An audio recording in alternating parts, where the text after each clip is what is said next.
ఏం చేస్తున్నావురా? ప్రెసిడెంట్ గారు ఊరు నుంచి వెళ్ళేస్తారా? ఊరు చివరి బతుకుతున్నావు, ఊరవతలకి వెళ్తావు, ఏం పెద్ద తేడా లేదయ్యా.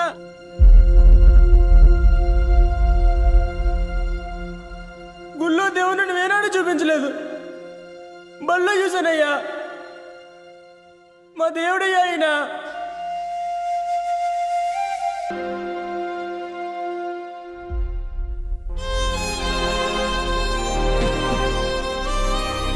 హలో హలో బాలు సార్, ఎలా ఉన్నారు?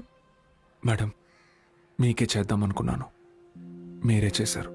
నేను అక్కడికి వచ్చేస్తాను సార్. ఇక్కడ ఉండడం నా వల్ల కావడం లేదు. లేదు మేడం, మీరు అక్కడే ఉండాలి మన స్టూడెంట్స్ కోసం. పైపెచ్చు నా దగ్గర ఇంకేం లేదు. ఏం లేదంటే